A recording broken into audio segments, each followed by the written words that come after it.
Hanggang saan nga ba ang kaya nating gawin para sa kaibigan natin? Paano kung lumagpas na sa hangganan ang iyong kaibigan?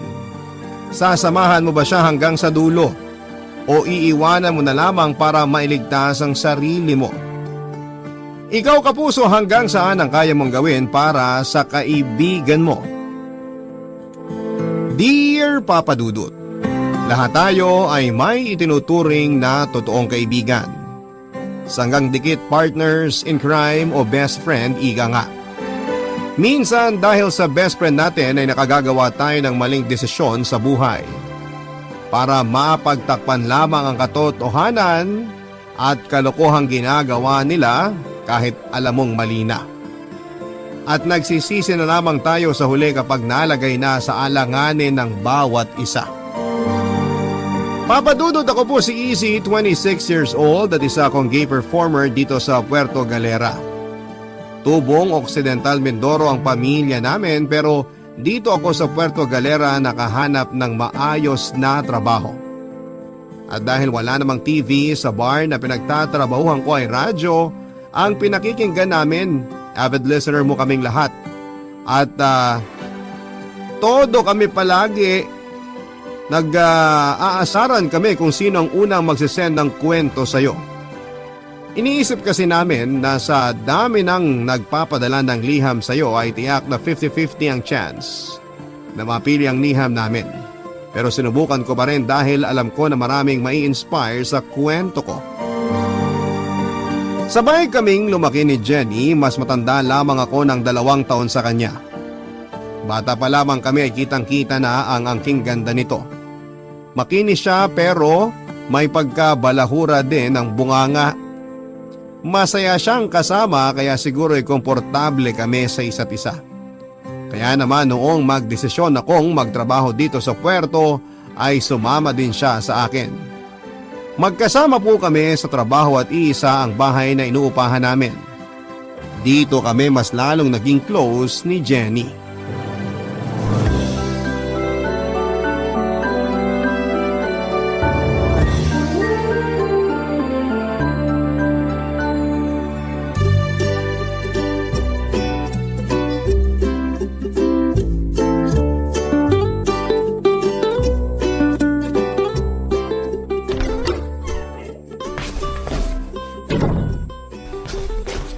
Bakla!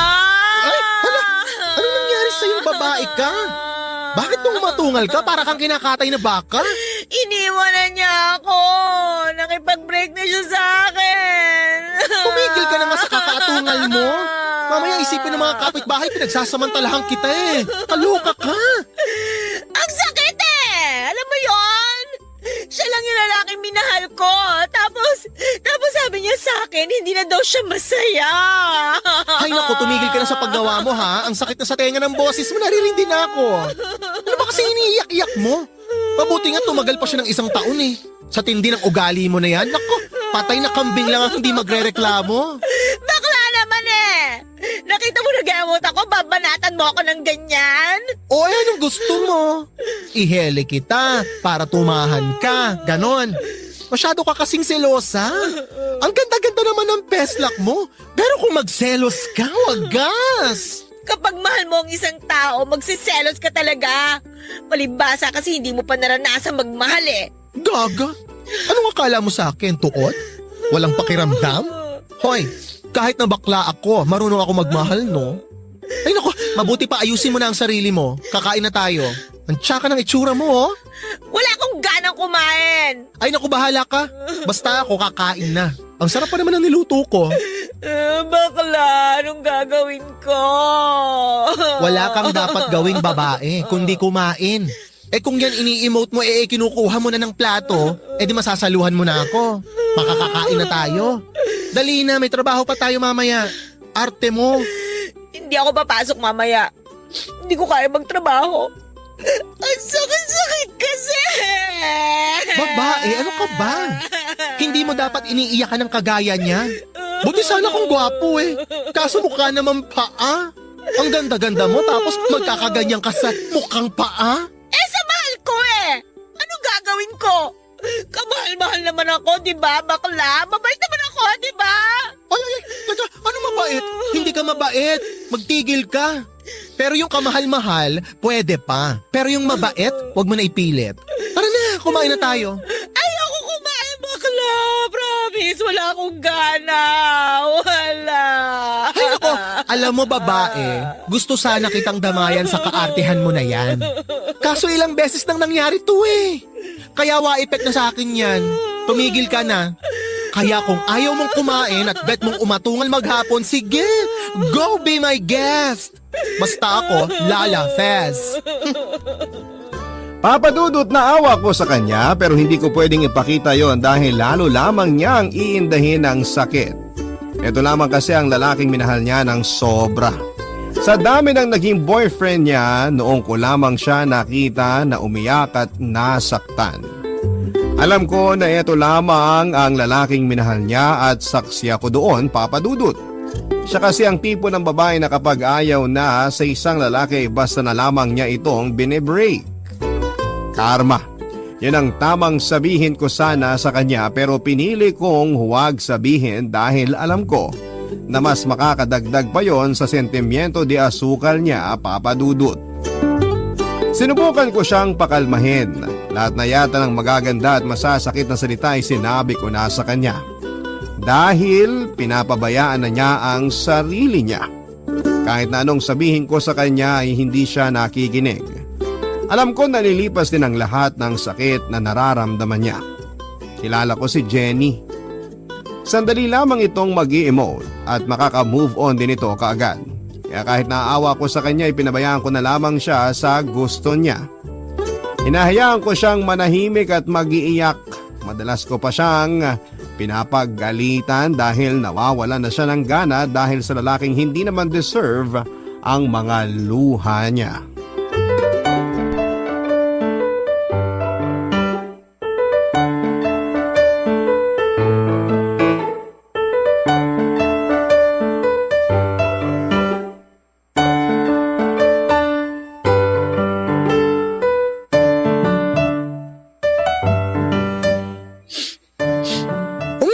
Pa rin, babae?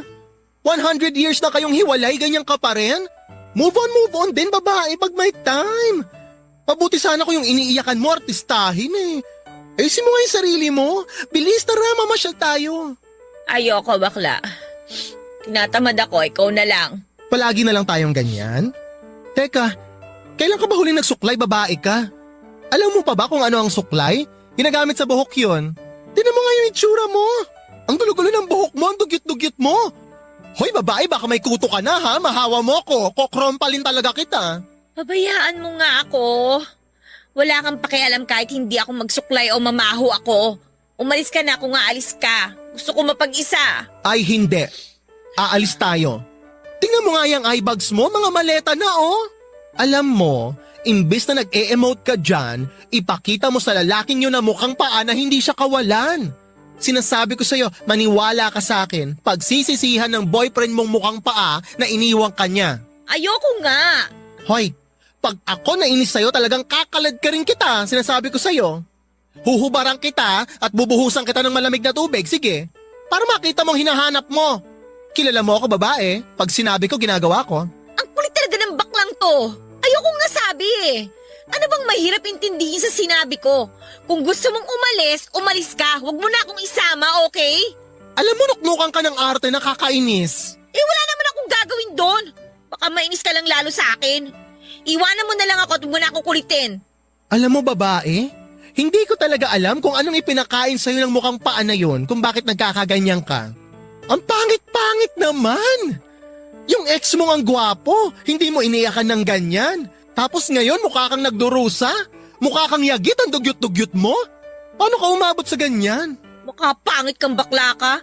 Porke afamang jowa, makalaik ka, wagas. O totoo naman eh. Wala ka kasing ka-taste-taste.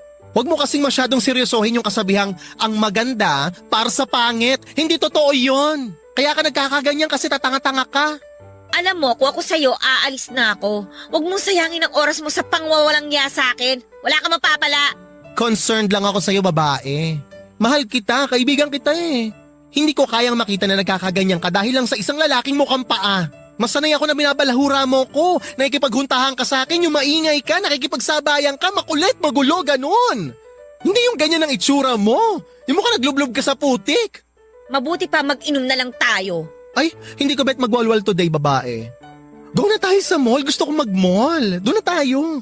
Malay mo, makakita tayo doon ng mas pangit kesa sa iniiyakan mo ngayon, o di ba bongga? Hindi ka naiiyak. Che? Bakla? Alam mo, naisip ko lang. Ano kaya kung ikaw na lang ang jowa ko? Ay, no. Ayoko pang mamatay, no? Hindi ko kaya magjowa ng lason. Ew! Ang juicy nito, kala mo? O sige na, ikaw na ang Diyosa, ikaw na ang makinis. Tumigil ka na. Don't say another word. Hindi ko kaya. Kadiri ka. No! Papa Dudut, nahirapan akong tulungan si Jenny para makapag-move on. Pero dahil na rin sa kakulitan ko ay napapayag ko siyang labas muli at lalo na kapag wala kaming trabaho. May nakilala siyang foreigner at naging boyfriend niya rin po ito. Naging masaya ako para sa kanya dahil alam ko na hudyat ngayon na nakalimutan na niya ang ex niya na umiwan sa kanya. Nakikita ko na ulit siya na tumatawa. Bumabalik na ang dating sigla na matagal ding panahon na nawala sa kanya. Mahal na mahal ko ang kaibigan ko at hindi ko siya pwedeng pabayaan. Kulang na lang ay iisa ang nagluwal sa amin. Iisa ang likaw ng bituka namin at hindi ko maatim na makita siyang nasasaktan. Pero gaya ng mga naunang naging boyfriend niya ay iniwan din siya ng foreigner. Muli ko naman siyang nakitang umiiyak at nasasaktan, Papa Dudut. Papa Dudut, idinaan na lang namin sa pagwawalwal ang pag-iwan sa kanya ng afam niyang boyfriend. Nalasing kami pareho at ang masakit nito ay may nangyari sa amin. Hindi ko alam kung paano ako kikilos. Basta ang alam ko lang ay nabigla din ako.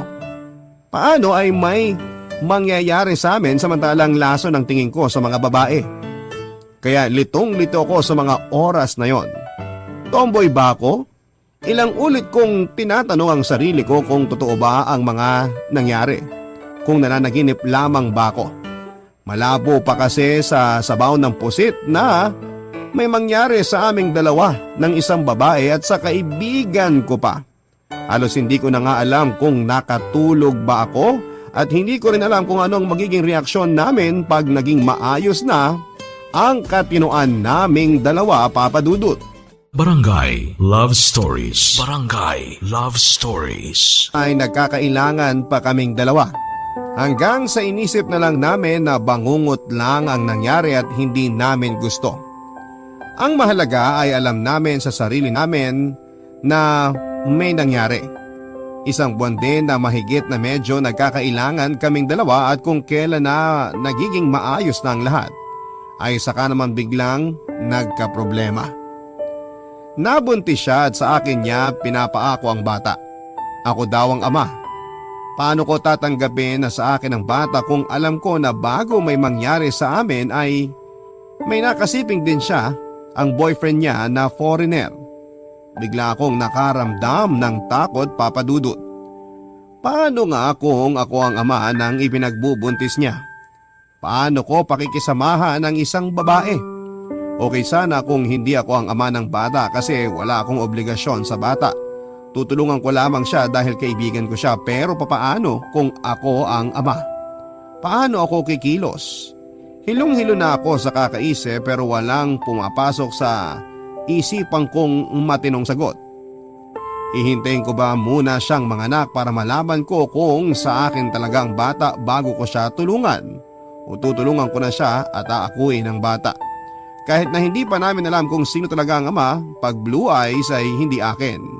Pag Pinoy ay akin. Parang ang hirap ng sitwasyon namin. Hindi ko alam kung saan ako kukuha ng lakas. Paano kung sa akin nga ang bata? Paano ang jowa ko? Mahal ko si Jenny bilang kaibigan pero hindi ko makita ang sarili ko na magiging asawa siya. Paano ko palalakihin ang anak ko kung akin nga? Paano ko ipapaliwanag sa kanya na bakla ang ama niya na nakadamit babae? Paano kung pagtawanan siya ng mga kalaro niya? Hindi ko alam kung paano maging isang ama at hindi ko alam kung paano lalaki at magpalaki ng isang anak. Sana'y hindi sa akin ang bata. Pero sigurado si Jenny sa sinasabi niya kaya lalo akong kinakabahan.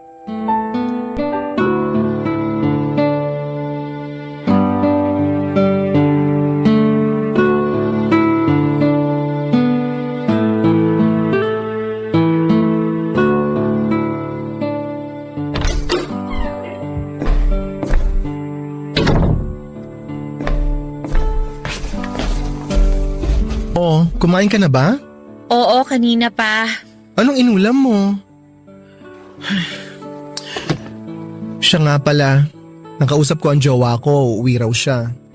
Hindi niya pwedeng malaman ang tungkol sa atin, ha? Hindi niya malalaman kung walang magsasabi. Wala naman nakakaalam na pinaako mo sa akin yung bata, no? Hindi ko siya pinaako sa'yo. Sigurado ako na ikaw ang ama ng anak ko. Alam ko sa sarili ko ang bilang ng araw kung kailan siya nabuo, no? Hayaan mo kung lumabas na foreigner ang bata, lalayo ako sa'yo. Hindi mo kailangan lumayo, ano ka ba? Akin man o hindi ang batang yan, hindi kayo aalis. Palalakihin natin siya na ako ang kikilalanin niyang ama. Salamat bakla ha. Kasi kahit na ganitong nangyari, hindi mo ako pinabayaan. Hindi mo pa rin ako iniwan. Hindi talaga kita iiwan, ano? Hindi ko kayang gawin yun sa'yo. Mahal kita, kaibigan kita. Isa pa, kung sa akin ang batang yan, aayusin natin ang lahat. Ilalagay natin sa tama. Alam mo, naisip ko, kaysa kung sino-sino lang dyan na lalaki, mas pipiliin ko na makisama sa'yo. Kasi mabait ka eh. Kilala natin ng isa't isa. Oo nga, bakla ka. Pero hindi ka bakla lang eh. Bakla kang responsable at may puso. Ano ba yan, babae? Huwag ka na magdrama. Parang gusto ko na tuloy matouch. Hindi ako nagdadrama bakla. Totoo yung sinasabi ko. Darating ang araw, makakabawi din ako sa'yo. Bala ko sana umuwi muna sa atin eh. Mahirap kasi manganak ng mag-isa. Huwag ka nang umuwi. Baka ma-stress lang lalo si na tita dahil sa nangyari. Tsaka na tayo umuwi kapag nakapanganak ka na. Baka magulat sila kapag nakita nila ang kalagayan mo. Ayoko kasi maging pabigat sa'yo. Nahihiya na nga ako sa'yo eh. Kinakapalan ko na nga lang itong mukha ko, no? Ito naman, para saan pa't naging best friend mo ko? Magkasangga tayo, di ba? Ang mahalaga ngayon, ang sitwasyon niyong mag-ina. Ako na munang bahala sa lahat ng gastusin. Magpapacheck up nga pala ako mamaya. Pakisabi na lang kay boss na baka malita ko ha. Alam mo, sa tingin ko, mabuti pa siguro wag ka na munang magtrabaho. Para hindi nila makita ang kalagayan mo. Medyo maumbok na rin kasi ang tiyan mo eh. Kaya ko pa naman. Hindi pa naman ako mahihirapan.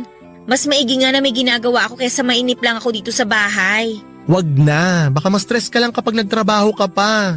Baka pati anak natin maapektuhan. Anak natin? Tanggap mo na? Diba, sabi ko naman sa'yo, akin man o hindi ang batang yan, ako pa rin ang tatayo bilang tatay niya. Ikaw ang ama nito, bakla. Sigurado ako. Papa Dudut, hindi ko alam kung hanggang saan ang kaya kong gawin para sa kaibigan ko. Hindi ko maipaliwanag ang nararamdaman ko sa bawat araw na kasama ko si Jenny. May kung anong damdamin ang nabubuhay sa puso ko na ni sa hinagap ay hindi ko akalain na mararamdaman ko. Unti-unti nang nahuhulog ang loob ko sa kanya pero hindi ko alam kung ililihim ko na lamang ba o sasabihin sa kanya ang katotohanan. Baka pagtawanan lamang niya ako at ayokong mangyari yon dahil masasaktan ako. Ilang buwan din na walang nakaalam ng sitwasyon namin ni Jenny. Inilihim namin sa katrabaho namin ang pagbubuntis niya. Pero hindi naman madaling itago ang pagbubuntis kaya napilitan na rin siya na mag-resign bago mas mahalata ang tiyan niya. Inako ko ang responsibilidad. Mahirap man pero dahil sa pagmamahal ko sa kanya ay nagagawa kong kayanin ang lahat. Nalaman ng boyfriend ko ang tungkol sa amin ni Jenny dahil na rin sa mga taong masaya kapag nakakasira ng buhay. Hindi ko inamin sa kanya ang totoong nangyari. Sinabi ko lamang sa kanya na inaako ko lamang ang bata dahil iniwan ito ng boyfriend.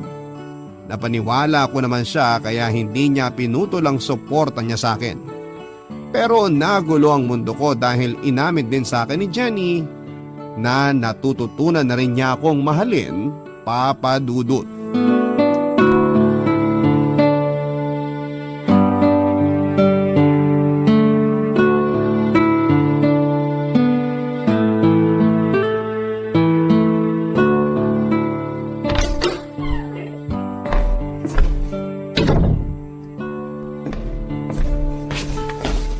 Tamang-tama ang dating mo, bakla. Magpalit ka na ng damit mo at kakain na tayo. Pakis nga. Ay, anong kiss? Che, Ito naman. anong ulam? Kiss mo muna ako. Ano ba nangyayari sa'yo, babae? Gusto lang kitang ikis. Bakit? Bawal ko bang ikis ang tatay ng anak ko? Sige na, kiss mo na ako. Kilabutan ka nga, ano ka ba? Kadiri ka ha? Malapit na ako masuka. Ay, wag ako bakla ah. Alam ko na bet mo na rin ako. Nararamdaman ko yon. Huwag ka mag-inarte. Hindi bagay sa'yo. Kiss na, dali na, bilis na. Parang tanga to. Kumain na nga lang tayo. Hindi mo pala sinagot yung tanong ko, ano bang ulam? Tortang talong na may kasamang pagmamahal. Babae ha, hindi ka na nakakatawa. Ay, sandali. Tabihan kita ha. Meron ka palang dapat malaman. Bakla, maniniwala ka ba kung sasabihin ko sa'yo na mahal kita? Mahal din naman kita ha. Alam mo yan, di ba? Pero bilang kaibigan. Oo, bilang kaibigan. Bakit? Ano pa bang inaasahan mo? Sure ka ba bilang kaibigan lang? Eh bakit pinapawisan ka dyan? Uy, si bakla. In love na rin sa akin. Aminin mo na. Wala naman nakakarinig eh. Nagbablush ka bakla? Oo. Halatang-halata na in love ka na sa akin. Babae, tama na nga. Hindi ako nagbablush. Naka-blush on talaga ako. Tsaka mainit sa labas. Parang hindi ako pagpapawisan. Tumigil ka nga. Sus! Wag ako bakla. Iba na lang. Ay, teka sandali. Nagpagupit ka? Nakabestida ka kaninang umalis ah. Bakit nakamaong ka na ngayon? Bakla! I love you na! I love you na talaga! Hoy babae, wag kang assuming ha. Hindi ako nagpagupit para sa'yo. Isa pa, sinasanay ko lang talaga ang sarili ko na ganito para hindi magtaka si baby sa itsura ko. Ay! Gwapo ka pala, bakla! Ay, oo naman. Nakakatawa na ngayon mo lang napuna. Hindi naman ako puputaktihin ng mga manliligaw kong afam kung hindi, di ba? Ay, oo nga pala. Paano kapag dumating uli yung afam mo tapos ganyan ang itsura mo? Hindi kayo magduda yun? Actually, matagal na akong pinagaganito ni Jowa. Gusto niya ng ganitong pormahan ko. Gusto niya na magganitong pormahan na daw ako. Ako lang ang may ayaw. Tumatanggi lang ako. Ay, naku, change topic na nga. Mabuti pa kumain na tayo. Huwag ka na nga ano dyan kung ano-ano mga napupuna mo. Eh di kumain. Basta mamaya, kiss mo ko ha? Papa Dudut, naging magaan ang bawat araw naming dalawa ni Jenny. Masaya ang bawat gising namin at unti-unting nawala ang ilang sa aming dalawa. Hindi ko man tuwirang aminin sa kanya na mahal ko na siya na higit pa sa isang kaibigan. Alam ko na nararamdaman na niya yon, Papa Dudut. Action speaks louder than words, ika nga nila. Madalas kasi na hindi ko na rin maitago ang kilig at saya sa tuwing magkasama kami. Kakaiba ang pakiramdam na ito kumpara noong mag-best friend pa lamang kami. Mas makulay at mas masaya. Nanganak si Jenny, Papa Dudut. Babae at Pinay na Pinay ang itsura niya. Akin ang bata. Ako nga ang ama. Hindi ko maipaliwanag ang saya na nararamdaman ko ng mga sandaling yon. Lalo na noong hawakan ko ang aking anak. Para po akong nananaginip, Papa Dudut. Para akong nakalutang sa ulap. Tatay na ako at gusto kong sumigaw sa tuwa pero mas tamang sabihin na naluha ako. Naluha ako sa sobrang kasiyahan. Ito na ang pinakamagandang regalo na matatanggap ko sa buong buhay ko. Aalagaan ko siya at mamahalin, Papa Dudut. Barangay Love Stories. Barangay Love Stories. Nakarating ang balita sa boyfriend ko, Papa Dudut. Bigla siyang umuwi ng Pilipinas at kinausap ako ng masinsinan. Doon ay inamin ko sa kanya ang katotohanan. Hindi na ako nagsinungaling pa, Papa Dudut. Inamin ko sa kanya lahat dahil sukol na ako. Inamin ko sa kanya ang totoo dahil gusto ko ding ipagmalaki na tatay na ako. Tatay na ako na sa hinagap ay hindi ko naisip na mangyayari yon. Galit na galit sa akin ang boyfriend ko at pinapili ako kung siya o ang aking mag-ina ang pipiliin ko. Aaminin ko na minahal ko ang boyfriend ko. Hindi kami tatagal ng 6 na taon kung hindi ko siya minahal. Pero mas mahal ko ang anak ko at si Jenny. At handa kong isakripisyo ang lahat ng karangyaan na kayang ibigay sa akin ng boyfriend ko para sa mag-ina ko. Hindi matanggap ng boyfriend ko ang mga nangyari. Hindi agad ito umalis sa Pilipinas at inalok niya ako ng malaking halaga kapalit ng pag-iwan ko sa mag-ina ko. Sosuportahan daw niya ang mga ito. Paaralin ang anak ko at bibilhan ng bahay, bibigyan ng negosyo. Sumama lamang ako sa kanya. Aalis daw kami ng Pilipinas at magpapakasal sa ibang bansa. Gaya ng nauna naming plano bago ko nabuntis si Jenny. Ilang beses niya akong kinulit papadudot pero ilang beses ko din siyang tinanggihan hanggang sa kusa itong sumuko at umalis na. Hindi ko na sinabi kay Jenny ang tungkol sa sinabi sa akin ng boyfriend ko. Masakit din sa akin ang nangyari at naawa ko sa boyfriend ko, Papa Dudut, pero mas nanaig sa akin ang pagmamahal sa mag-ina ko. Hindi ko man direktang may paliwanag sa kanya ang tamang sagot sa tanong niyang kung bakit. Ang mahalaga sa ngayon ay napatunayan ko sa sarili ko na mas mahal ko si Jenny at handa akong iwan ang lahat para sa kanila ng anak ko.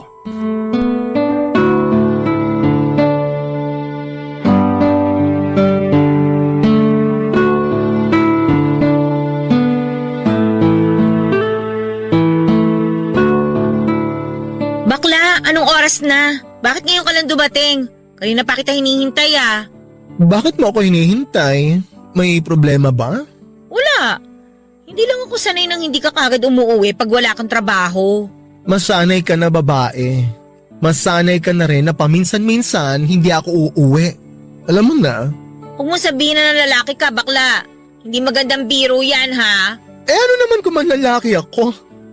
Single naman ako. Taka, nagsiselos ka ba? Oo, nagsiselos ako. Masaya ka na? Ay, bakit ka sumisigaw babae? Sinong kaaway mo? Ikaw! Nakakainis ka kasi bakla eh. Kanina pa ako naghihintay sa'yo kasi nagugutom na ako. Tapos uwi ka na nga ng lasing, malalaman ko pa na ng lalaki ka. Nagugutom ka na pala eh. Bakit hinintay mo pa ako? Bakit hindi ka pa kumain? Hindi naman ako may bitbit ng kaldero ha. Huwag kang pilosopo ha. Hindi pa ba malinaw sa'yo na hindi ko gusto na makita kang may kasamang ibang lalaki? Inamin ko naman sa'yo na mahal kita, di ba? Bakit mo ba ako pinahihirapan? Ako? Pinahihirapan ka? Lilinawin ko lang babae ha. Hindi kita girlfriend. At lalong hindi kita asawa para umasta ka ng ganyan. Oo, hindi mo ako asawa. Pero may anak ka sa akin. Mahal kita kaya nagagalit ako ng ganito. Hindi ko alam kung bakit ang dami-dami naman dyan na tunay na lalaki. Sa'yo pa na baklang-bakla ako na in love. Selfish na, wala akong pakiramdam. Napakamanhid mo. Ako selfish? Kung selfish ako, sana iniwan na lang kita. Sana noong pinapili ako ng boyfriend ko sa inyong mag-ina kapalit ng malaking halaga, sana mas pinili ko na lang ang pera. Hindi mo alam kung anong pinagdadaanan ko. Wala kang karapatan na sabihan ako ng selfish dahil mas pinili ko na manatili sa tabi nyo kesa pabayaan kayo. Tapos ako pa ang selfish? Talaga lang ha? Di ko matanggap. Bakit kami ang pinili mo kung hindi mo rin naman ipaparamdam sa amin na mahal mo kami? Kulang pa ba ang ginagawa ko? Ibinigay ko naman lahat sa inyo ah. Binago ko ang sarili ko para sa inyo. Tinalikuran ko ang marangyang buhay na dapat sana ay tinatamasa ko ngayon dahil sa inyo. Tapos ako talaga ang selfish? Parang hindi ako makaka-move on dyan. Oo, selfish ka! Dahil sarili mo lang ang iniisip mo. Ipinakita ko at pinaramdam ko sa'yo na mahal kita, pero ikaw, ano? Anong ginagawa mo? Sa halip na aminin mo sa akin ng totoo, pilit mong tinatago kasi duwag ka! Duwag ka! Oo! Duwag ako! Masisisi mo ba ako? Binigla mo ako eh!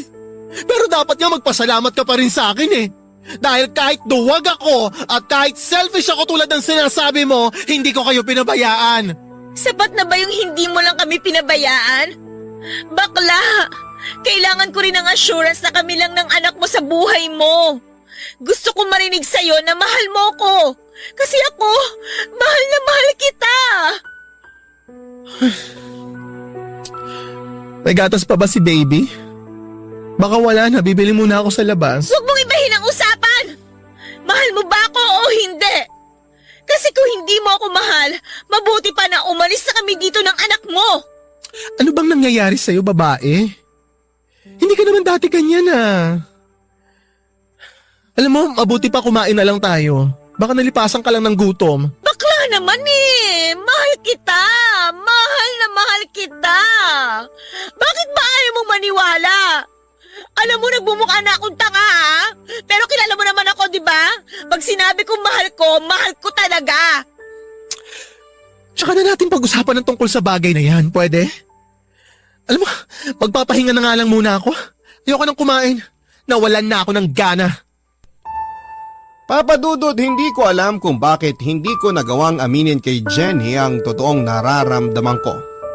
Pero noong aminin niya sa akin na mahal niya ako ay sobrang saya ko. Masaya ako pero itinago ko yon. Bago sa akin ang pakiramdam na yon dahil sanay ako na lalaki lamang ang nagpapatibok ng puso ko. Mula pagkabata ay hindi ko man lang naranasan ang magkagusto o magka-crush sa isang babae. Kahit kay Jenny na halos nakabuyangyang ang katawan sa harapan ko ay hindi man lang ako natukso o nakaramdam ng init ng katawan. Litong-lito ako, Papa Dudut. Siguro kung hindi ko kilala si Jenny baka isipin ko na hindi totoo ang sinasabi niya na mahal niya ako. Pero best friend ko siya kaya alam na alam ko kapag mahal niya ang isang tao. Hindi ito natatakot sabihin sa tao mahal niya ang nararamdaman niya. Kaya siguro ganoon na lamang ang inis niya sa akin. Lalo na at tinatanggihan ko siya. Mahal ko si Jenny pero hindi ko alam kung paano ipapaunawa sa kanya na hindi pa ako handa na makipagrelasyon sa kanya.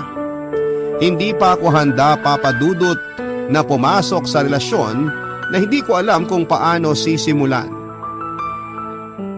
Sapat na muna yung alam ko na mahal niya ako at mahal ko siya. Hindi man niya gaanong maramdaman ay gagawin ko pa rin kung ano ang sa palagay ko ay makapagpapasaya sa kanila.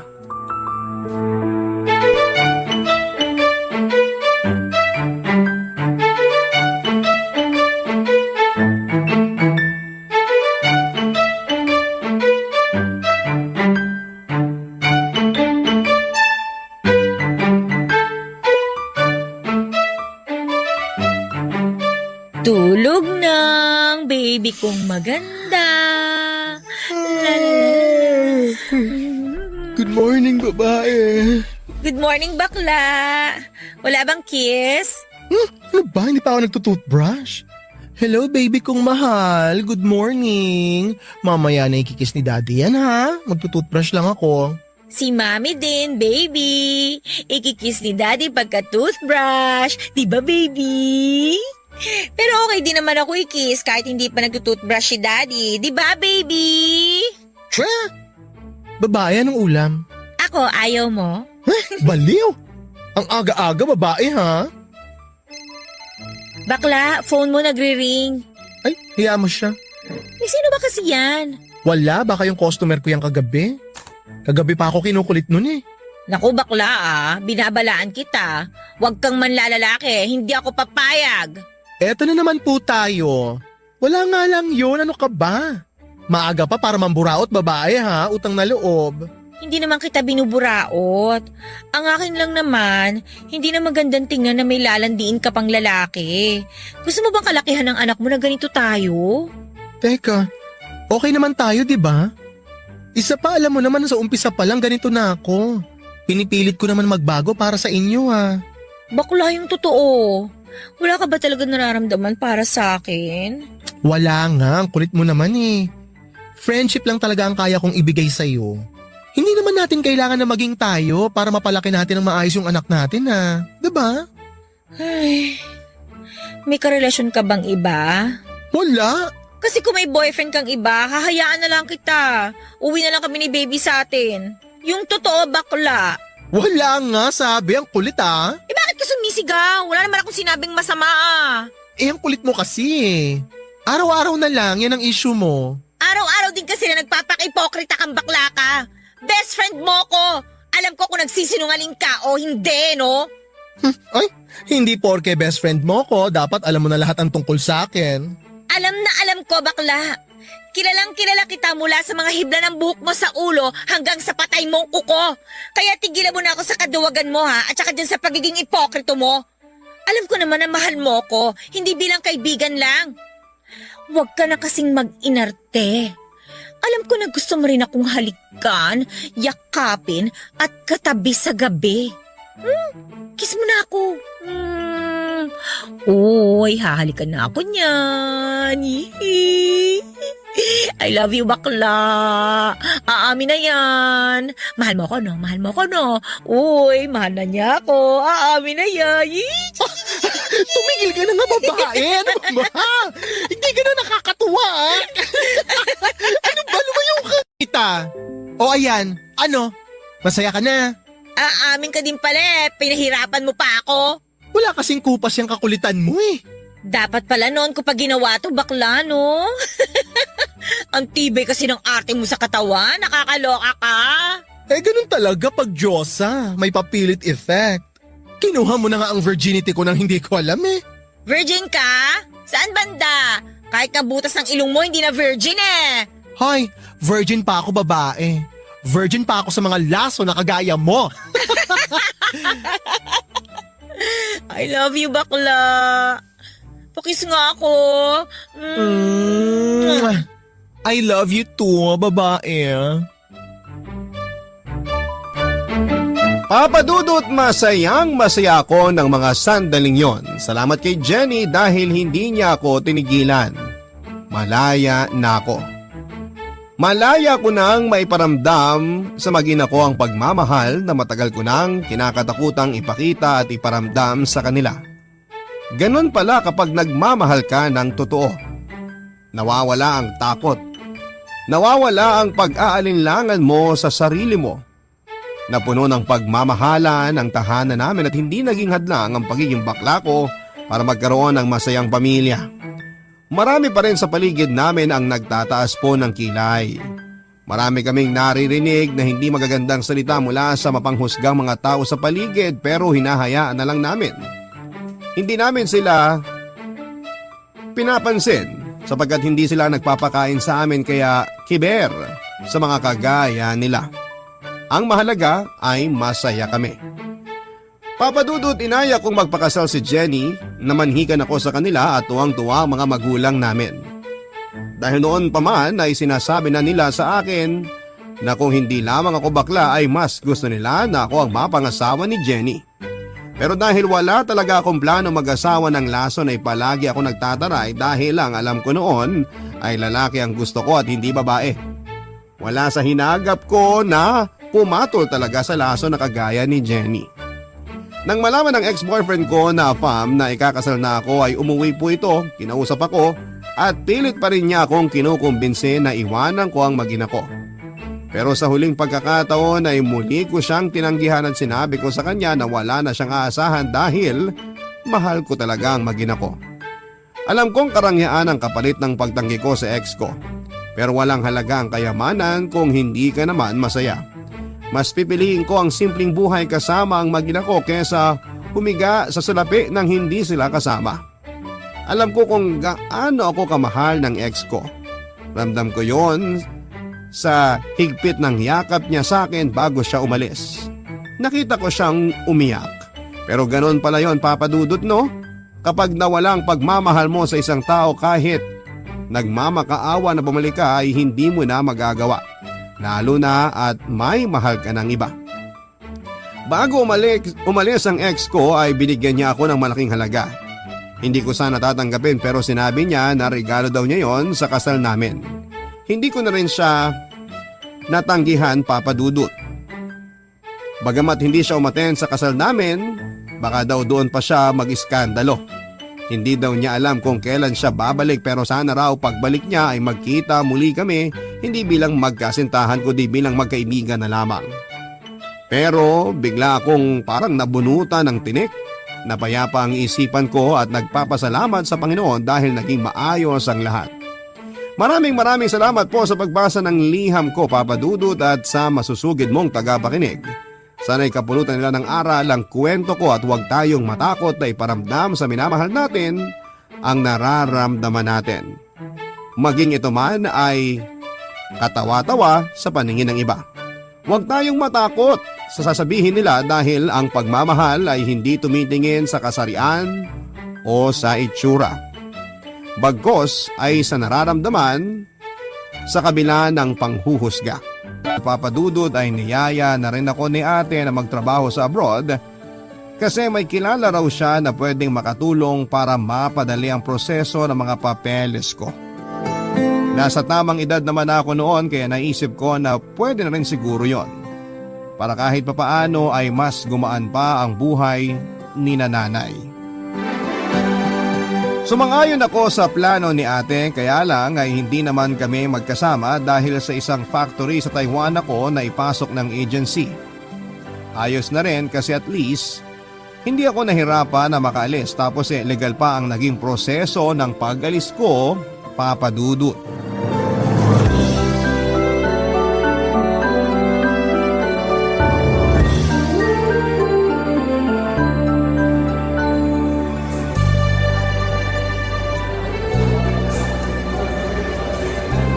Kumusta po si Bunso, Mama? Mas maayos na ang pakiramdam niya ngayon. Hindi na po ba siya sinisikmura? Hindi na mula nung mapacheck up ko siya kahapon. Binigyan na kasi siya ng doktor ng gamot para hindi lumala yung ulcer niya. Ay, puti naman at hindi na lumala pa ang pagsakit ng sikmura niya. Pagsabihan niyo nga po siya, huwag makiuso sa diet-diet na ginagawa ng mga kaibigan niya. Naku, yan din nga ang sinabi ko sa kanya mismo nung makauwi kami dito sa bahay na hindi naman niya kailangang mag-diet kasi hindi naman siya mataba. Palibhasa kasi nagdadalaga na ang kapatid mo kaya nakikisabay sa uso. Baka ang ibig niyong sabihin, nagdadalaga na kaya nagiging maarte sa katawan. Aba, yung ibang tao nga wala na halos makain tapos siya, hindi niya kakainin yung mga pagkain na meron dyan sa bahay?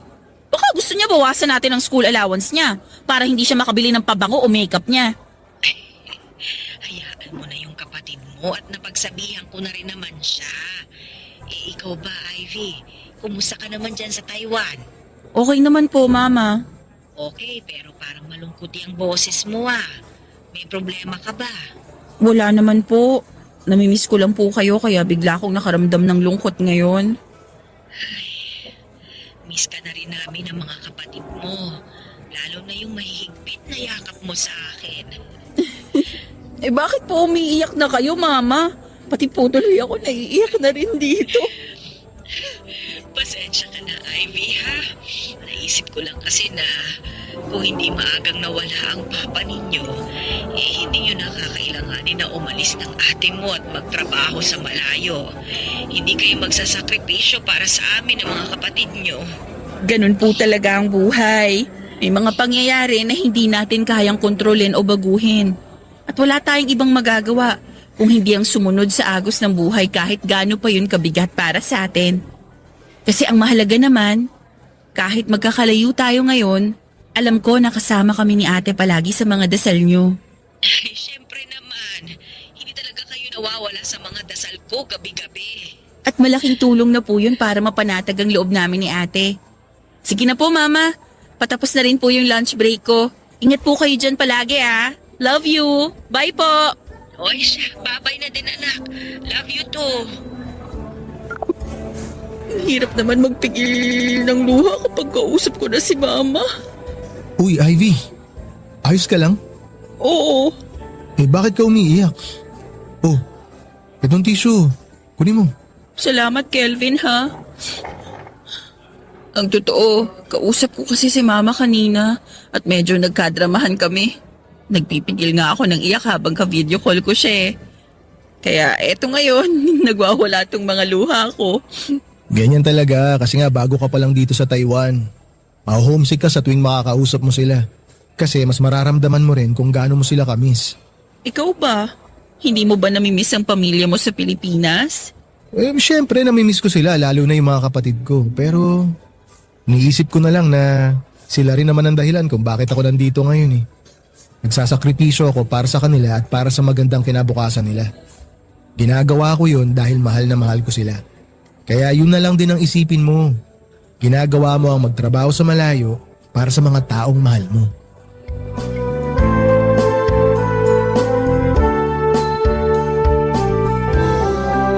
Papa Dudut, hindi pala talaga madali ang maging OFW. Close kasi talaga ako kay mama, ate at sa dalawa ko pang kapatid. Noong nagtrabaho po ako sa Maynila noon, kapag nami-miss ko na sina mama ay kagad po akong umuwi ng Iloilo para makita at mayakap sila. Nagugulat na nga lang si mama kapag napagbubuksan niya ako ng pinto ng bahay at kaagad namang napapawi ang lungkot ko kapag nayakap ko na sila ng mga kapatid ko. Papadudot, ang katrabaho ko pong si Kelvin ang madalas kong nakakausap kapag inaatake po ako ng pagka-homesick. Magaling kasi siyang magpagaan ng loob. Dahil na rin siguro sa matagal na rin siyang nagtatrabaho sa Taiwan at siya rin ang naging madalas kong kasama sa tuwing wala kaming pasok sa trabaho. Sinasamahan niya akong pasyalan ng iba't ibang magagandang lugar sa Taiwan, pati na ang masasarap na mga kainan doon.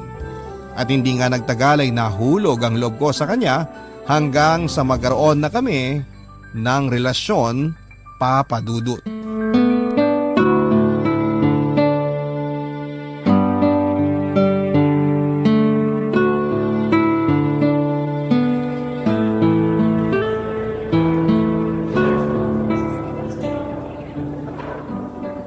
Oo nga, gipit lang talaga ako ngayon. Pasensya ka na kung yun lang ang napadala ko sa'yo. Basta Kelvin, babawi na lang ako nandito ng ka na pala sa overtime sa mga kantin. susunod na araw. Akala ko nasa... Ay, sorry, may kausap ka pala sa cellphone Oo, sige na. mo. Kakain na ako ng tanghalian. Tawagan na lang kita ulit mamaya, ha? Bye.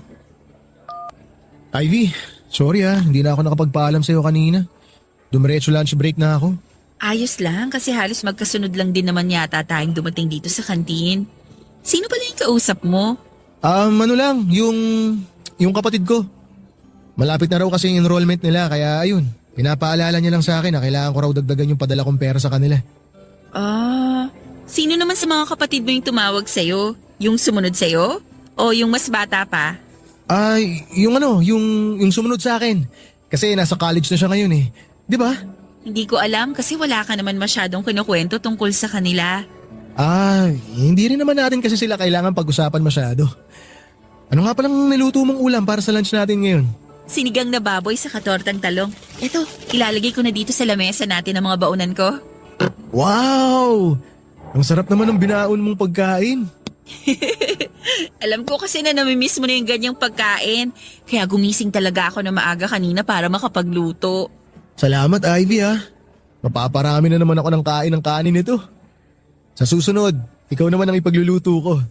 Promise yan Oh, kumain ka lang muna ng kumain. Napansin ko rin kasi na parang nangangayayat ka na. Talaga ba? Baka dahil sa kaka-overtime ko to. Siguro nga. Ang sipag mo naman kasi masyado eh. Kelvin, matanong ko lang. Kailan mo ako ipapakilala sa pamilya mo? Bakit parang masyado ka namang nagulat sa sinabi ko? Oh, itong baso ng tubig Minom ka muna. Sorry. Salamat.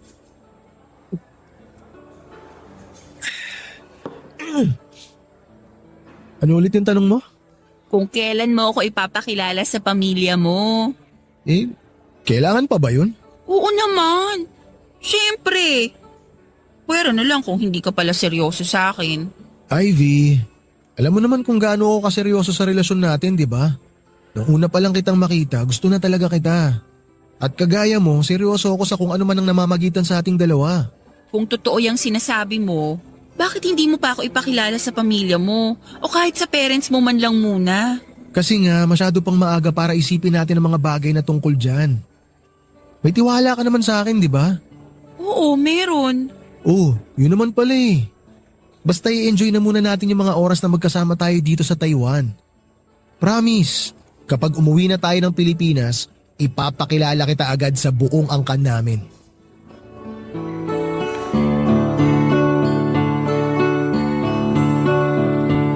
Papadudot, mag-iisang taon na ang relasyon namin ni Kelvin nang magdesisyon kaming magsama na sa iisang bahay. Sa kanya nang galing ang ideya na yon para daw pareho kaming makatipid sa mga gastusin. Wala namang naging problema sa akin dahil ramdam ko na seryoso naman si Kelvin sa relasyon naming dalawa. Sigurado ako na mahal niya ako kahit na hindi niya pa ako pinapakilala sa pamilya niya. Pinaparamdam niya yon sa iba't ibang paraan na alam niya. Si Kelvin naman ay kilala na siya ni na mama at ng mga kapatid ko. Pinakilala ko siya ng maka-video call ko ang pamilya ko at wala naman silang pinakita na pagtutol sa pakikipagrelasyon ko kay Kelvin. Bago rin kami nagsama ni Kelvin sa isang bahay ay pinaalam ko yon kay mama at kay ate Papa Dudut.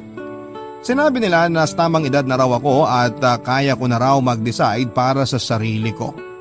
Pinaalala lamang nila sa akin na kapag may isang beses na sinaktan ako ni Kelvin ay huwag na raw akong magdalawang isip na iwanan ng boyfriend ko. Huwag na huwag ko raw gagawing kawawa ang sarili ko para lamang sa relasyon namin ng lalaking mahal ko. At palagi rin nilang pinapaalala na mas piliin at mahalin ko pa rin ang sarili ko kesa sa ibang tao. Barangay Love Stories. Barangay Love Stories. Papadudot dumaan pa ang ilang buwan hanggang sa hindi ko napansin na halos 2 taon na pala ang relasyon namin ni Kelvin. Pero ni minsan ay hindi niya pa ako pinakilala sa pamilya niya kahit sa tawag o video call lang. Palagi niyang sinasabi na busy ang mga ito at walang oras na makausap ako.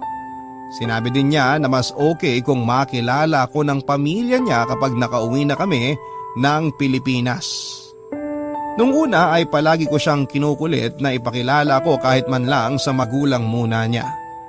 Pero hindi pa rin siya pumayag kasi nga masyadong abala mga ito para pagtuunan pa ako ng pansin. Ayaw niya rin daw na mag-isip ang mga magulang niya na may kalokohan na siyang ginagawa sa Taiwan. Ilang buwan pa ang lumipas nang magdalang tao ako, Papa Dudut. Kinabahan talaga ako kasi hindi ko alam kung papaano ko yon sasabihin sa pamilya ko. At hindi rin ako sigurado kung matatanggap ba ni Kelvin ang magiging anak namin. Pareho kasi kaming may responsibilidad na dinadala sa pamilya. Kaya ang kinakatakot ko noon, paano kung hindi pa siya handa na maging ama ng dinadala kong bata sa sinapupunan ko, Papa Dudut.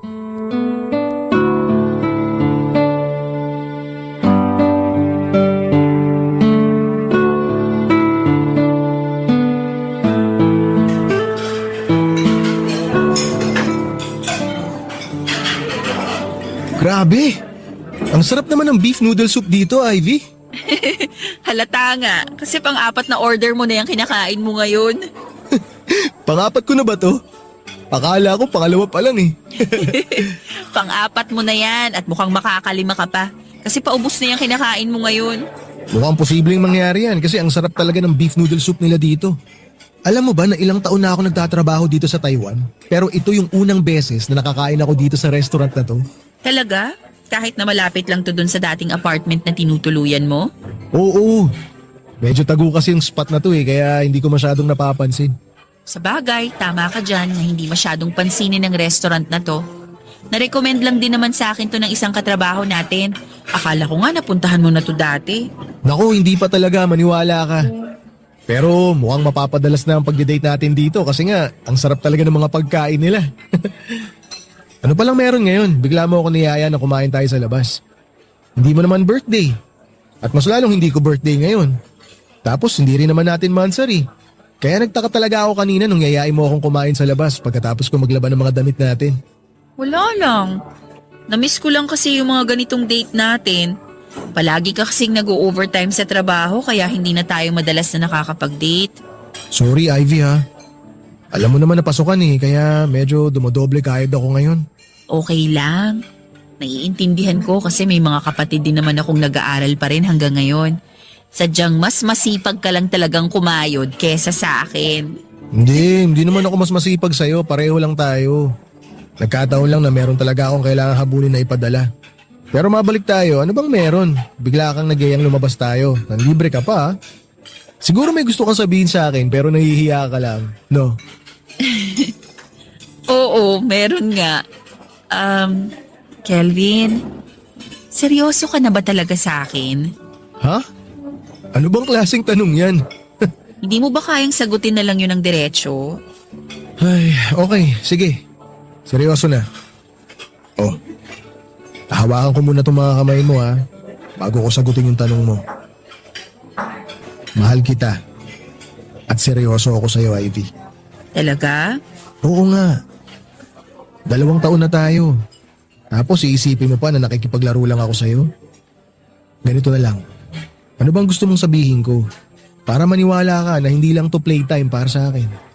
Gusto kong marinig mula sa'yo na pananagutan mo ang magiging anak natin. Siyempre naman, pananagutan ko yan kasi matagal ko na rin... Teka sandali. Tama ba yung narinig ko? Oo, hindi ka nagkakamali. Sinabi ko na magkakaanak na tayong dalawa, Kelvin. Ibig sabihin, buntis ka? Buntis ka talaga, Ivy? Oo nga. Eto, tignan mo tong cellphone ko. Kinunan ko ng picture yung 2 pregnancy test kit kanina na ginamit ko sa apartment habang naglalaba ka. Hindi yan downloaded picture ha, kasi kita mo naman sa background na kinunan ko yung litrato sa loob ng kwarto natin. Gusto lang kitang sorpresahin kaya hindi ko kaagad sinabi sa'yo kanina. Tingnan mo. Ito.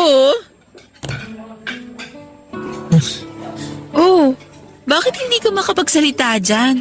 Tapos nakatitig ka lang sa screen ng cellphone ko. Hindi ka ba natutuwa na magkakaanak na tayo? Natutuwa, syempre. Medyo nagulat lang ako kasi, di ba alam mo naman na pareho tayong nag-iingat.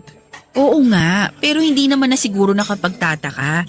Kasi may mga oras na hindi ka nakakapag-condom kapag nagsisex tayo.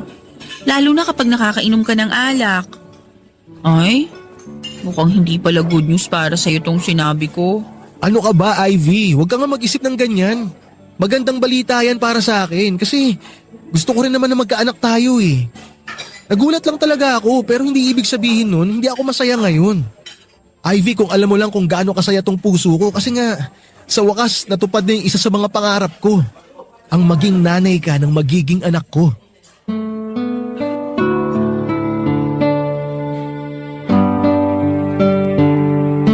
Papadudot nakita ko ang pagkagulat sa mukha ng partner kong si Kelvin nang sabihin ko sa kanya ang tungkol sa pagbubuntis ko. Inaasahan ko na rin yon kasi kahit naman ako ay nagulat at natakot nang makita ko ang resulta sa ginamit kong pregnancy test kit. Kahit nagsasama na kaming dalawa sa isang bahay, sinubukan naman naming mag-ingat sa tuwing may mangyayari sa amin para hindi ako mabuntis. Pero naisip ko noon, siguro ay oras na rin para makapagsimula kami ng bagong stage ng relasyon at buhay namin ni Kelvin. Nangako naman siya na hindi niya kami pababayaan ng magiging anak namin. Sinabi din niya na matagal niya ng pangarap na maging tatay at masaya siya na ako ang magiging nanay ng unang anak niya. Simula raw kasi nang maging kami ay wala na siyang ibang nakitang babae na gusto niyang makasama sa panghabang buhay. Ako lang yon at pangarap niya raw na mabuo kami bilang isang pamilya balang araw.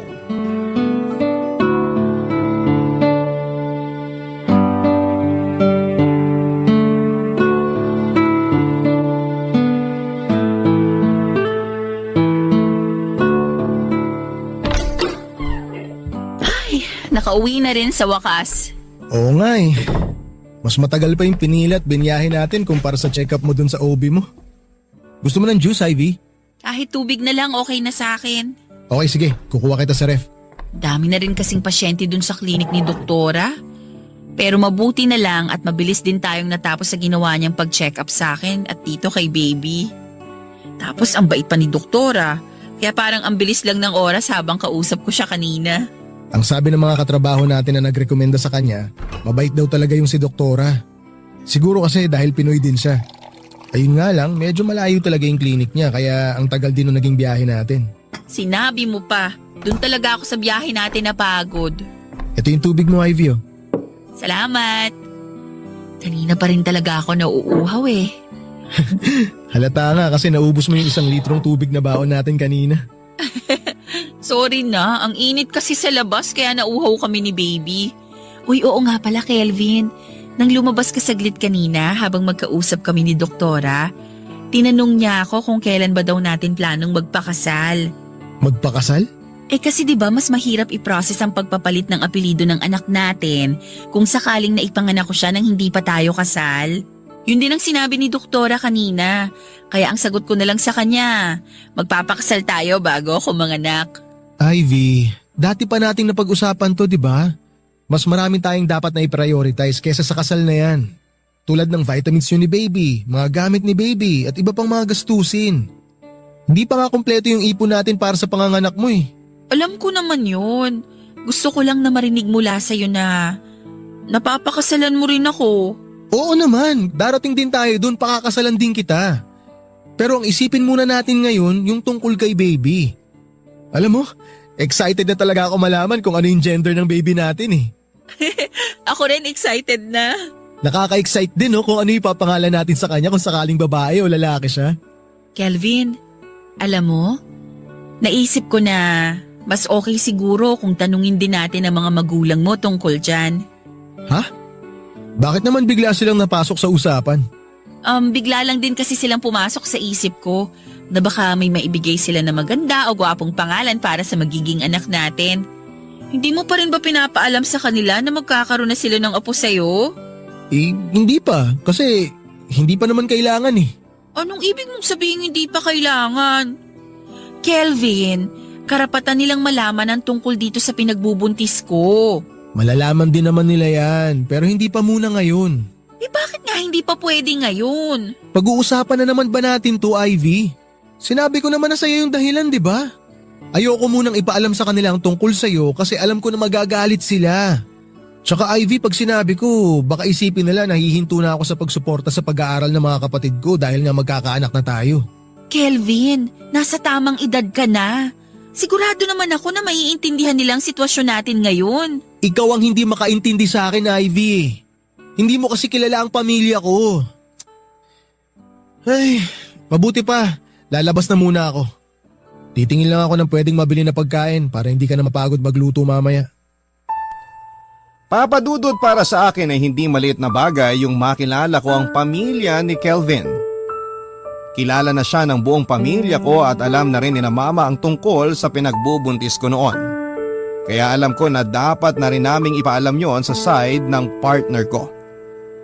Kaya lang, hindi pa nga raw siya handa na ipaalam sa mga magulang niya na magkakaapo na ang mga ito sa kanya.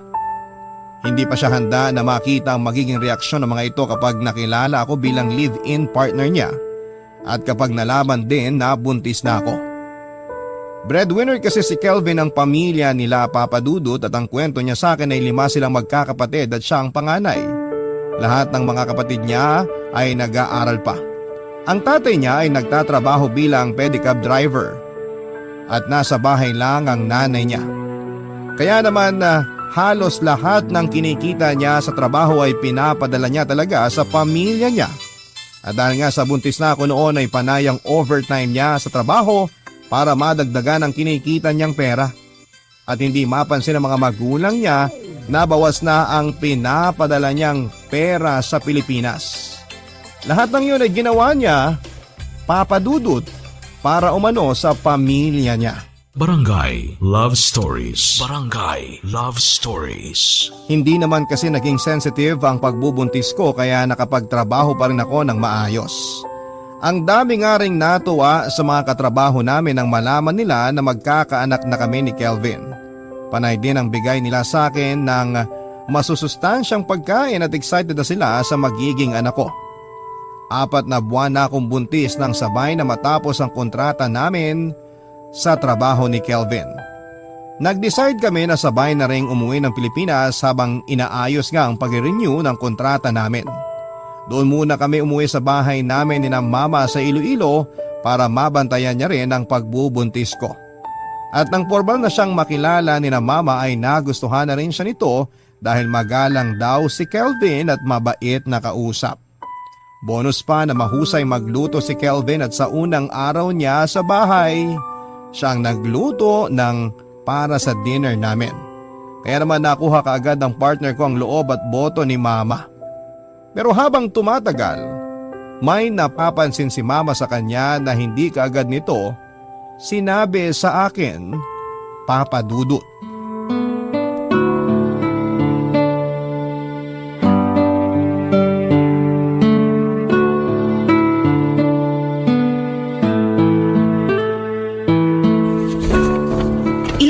siyang mawawala dito sa bahay? Siguro mga 2 o 3 araw lang. Bakit parang ang tagal naman? Saglit lang yun, Ivy. May aasikasuhin lang ako sandali tungkol dun sa negosyong sinabi ko sa'yo na gusto naming simulan. Bakit kasi hindi mo na lang ako pasamahin? Kasi nga baka mapagod ka pa. Eh di ba ang sabi mo, dun lang naman sa may Bacolod pupunta? Malapit lang naman yun dito sa Iloilo, kaya isama mo na ako. Ivy, huwag ka nang makulit. Ayoko lang naman talaga na matagtag at mapagod kayo ni baby sa biyahe. Hindi lang naman kasi ako sanay na hindi ka nakasama. Isipin mo na lang na para sa inyo ng anak natin tong mga nilalakad ko ngayon. Tsaka babalik din naman ako agad eh. Okay, wala rin naman akong magagawa. O paano? Alis na ako ha. Pasuyo na lang ng ilang mga gamit ko, ikaw na lang mag-ayos ng mga naiwan ko ha. Alis na ako. I love you. I love you too. Ingat ka, Kelvin.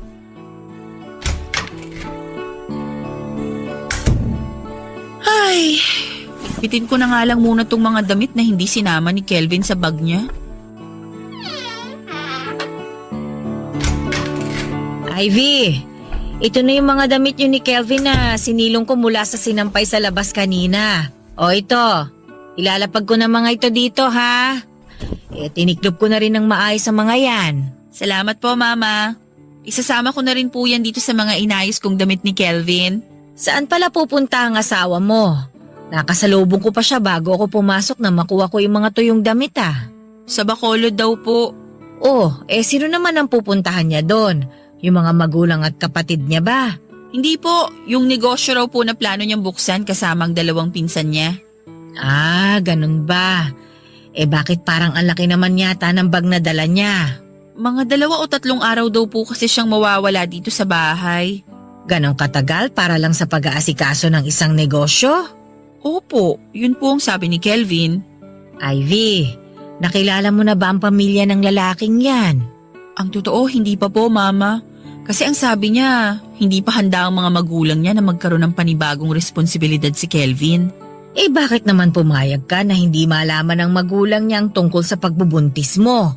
Matagal ko na rin po siyang kinukumbinsi na sabihin sa pamilya niya ang tungkol sa sitwasyon naming 2. Kaya lang, nag-aaway lang po kami kaya hindi ko na po siya pinipilit. Alam mo, sa totoo lang, nagdududa ako dyan kay Kelvin. Bakit naman, Mama? Kakaiba na kasi ang mga ikinikilos niya. Para bang hindi na normal. Ivy, malakas talaga ang pakiramdam ko na may ibang babae ang asawa mo. Minsan kasi, nagising ako ng madaling araw para uminom ng tubig.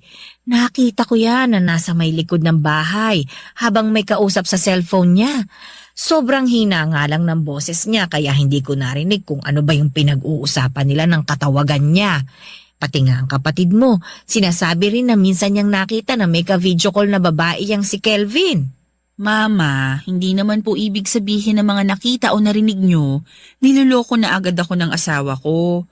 Baka po kapatid o nanay niya lang ang kausap niya. Basta. Iba pa rin ang kutob ko sa kanya. Kaya kung ako sa'yo, huwag ka masyadong magpapaniwala sa mga sinasabi niya. Dahil baka mamaya, may ibang babae na pala talaga siyang kinalolokohan. Papadudot hindi lang naman si Mama ang may kakaibang nararamdamang kutob tungkol sa live-in partner ko na si Kelvin. Matagal ko nang napapansin noon ang mga kakaibang kinikilos niya. Yung mga kinakausap niya sa tawag habang mahina ang boses niya na parabang ayaw iparinig sa akin ang mga sinasabi niya. Tapos dumagdag pa yung pag-alis-alis niya sa bahay namin tuwing Sabado, tapos uuwi siya ng Lunes o Martes na ng gabi. Ang sabi niya noong una ay may inaasikaso daw siya na negosyo na malapit lang sa lugar namin. Tapos nagbago ang dahilan niya at sinabi niya na tungkol naman daw sa pag-renew ng kontrata sa trabaho sa Taiwan ang pinagkakaabalahan niya. Kaya ilang araw siyang nawawala. Hindi ko alam kung parte lamang ba yon ng pagbubuntis ko ang kutob ko na nararamdaman ng mga oras na yon. Dumagdag pa ang mga napapansin ni Mama sa kanya, pati na rin ang mga kapatid ko. Alam daw nila na may tinatago si Kelvin na bagay na dapat kong malaman noon.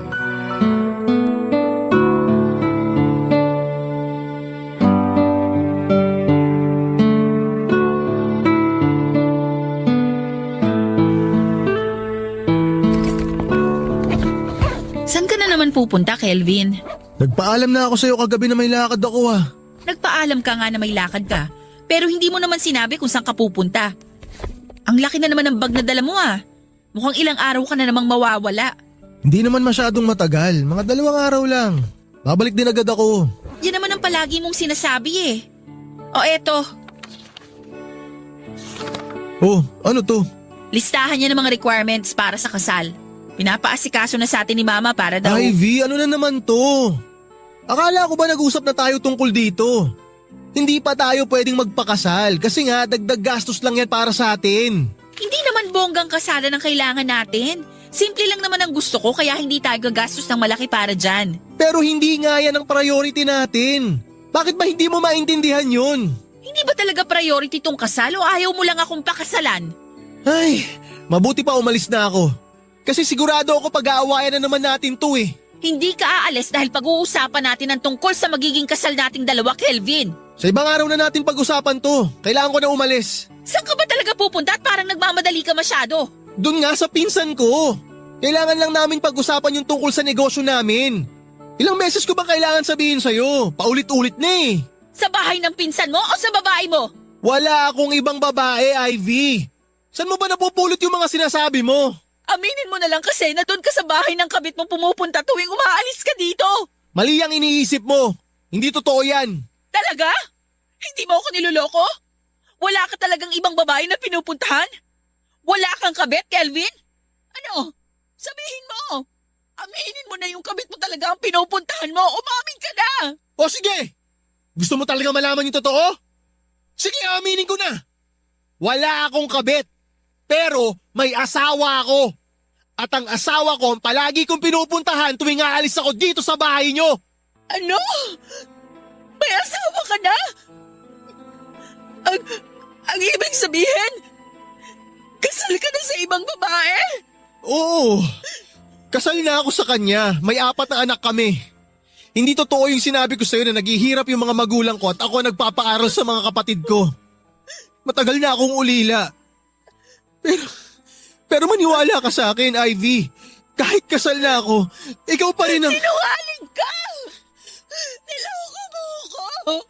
Ivy, sorry. Naipit lang naman ako sa sitwasyon Anong laching sitwasyon ang ibig mong sabihin, Kelvin? Kasi nung unang araw na nakita kita, sobrang nagkagusto kaagad ako sa'yo.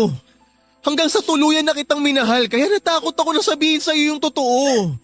Kasi ayoko mawala ka sa akin, Ivy.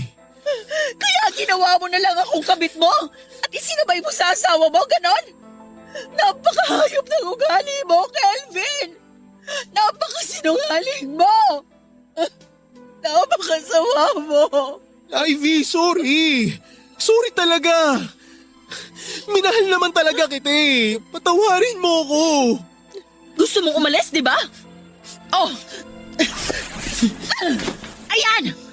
Ayan ang mga gamit mo! Umalis ka na dito sa bahay namin! Dalhin mo na lahat ng mga gamit mo! At huwag ka nang babalik! Ivy, please. Huwag mo namang gawin sa akin to. Totoo yung nararamdaman ko para sa'yo. Tsaka totoo rin yung bala ko na iwan yung asawa ko. Hindi ko lang talaga kaya sa ngayon. Iiwan ko naman talaga siya para sa'yo Kasi ikaw talaga yung mahal ko. Ikaw talaga yung gusto kong makasama. Kayo na magiging anak natin. Hindi mo siya iiwanan, Kelvin. Ivy! Babalik ka sa kanya. O kung gusto mo talaga siyang iwanan, sige, bahala ka. Wala na akong pakialam. Pero itong tatandaan mo, kahit ano pang gawin o sabihin mo, hindi ka na makakabalik pa sa buhay ko. Kaya umalis ka na dahil ayoko nang makita yung hayop na pagmumukha mo. Siguro nga papadudod sa umpisa pa lang ay alam ko nang niloloko ako ni Kelvin. Pero dininay ko lamang yon sa sarili ko. Kumbaga ako mismo ay niloko ko rin ang sarili ko. Nagbulag-bulagan ako sa posibilidad na matagal nang may ibang babayang partner ko na si Kelvin. Kasi ayoko mawala siya sa akin lalo na nang ipagbuntis ko ang anak namin. Sinakyan ko na lamang ang lahat ng mga sinabi niya tungkol sa pamilya niya na ayaw niyang ipakilala sa akin. Pero hindi ko naman inaasahan na grabe pala ang kasinungalingan na ginagawa niya. Ginawa niya akong kabit ng mahigit 2 taon. Kaya pala sa tuwing bubuksan ko ang topic na tungkol sa kasal, nakikita ko noon ang bahagyang pamumutla at kaba sa mukha niya. Kasi alam niya na kahit kailan ay hindi niya ako magagawang pakasalan. Ang malala pa doon ay ang mga nalaman ko na tungkol sa pagiging bulag ng asawa niya, kaya hindi niya kaagad ito maiwan-iwan dahil na rin sa awang nararamdaman niya. Tapos kasama pa nila sa bahay nila ang nanay ng asawa niya na putol na ang mga paa dahil sa sakit nitong diabetes. Ang negosyo rin na palagi niyang dinadahilan ay ang malaki palang pagkakautang niya para sa ginamit niyang pera na pag-abroad noon.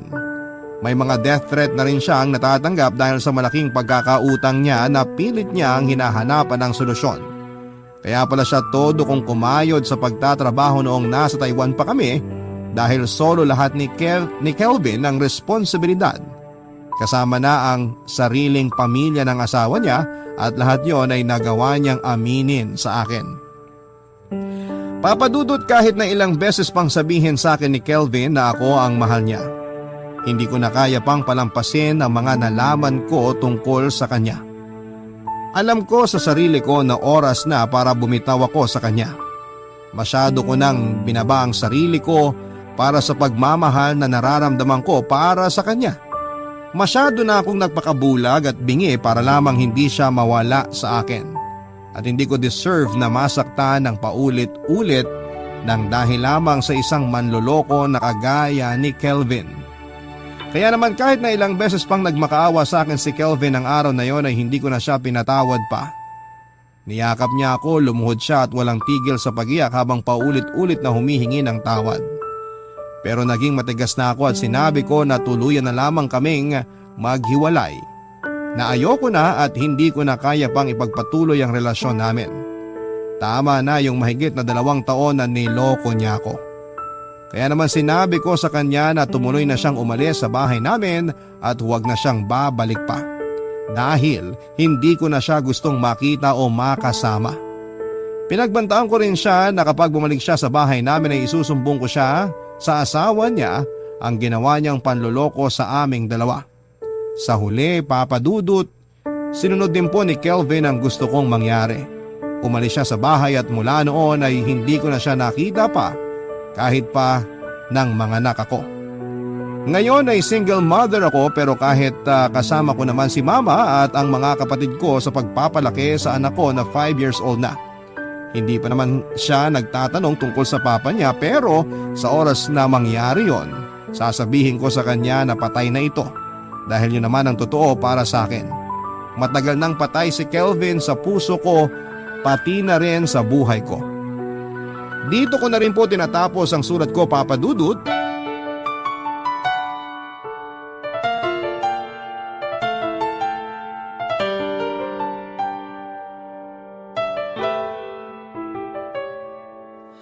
Ang buhay ay mahiwaga,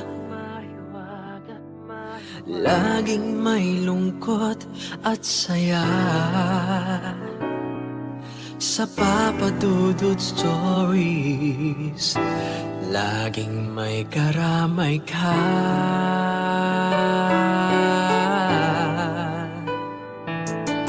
Mga problemang kaibigan,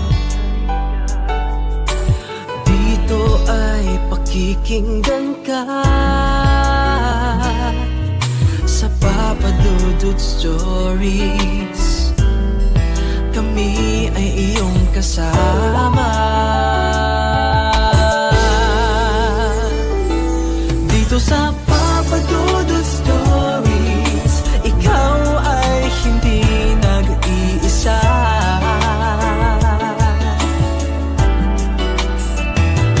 Dito sa Papa Dudut Stories, may nagmamahal sa'yo. Papa Dudut Stories, Papa Dudut Stories.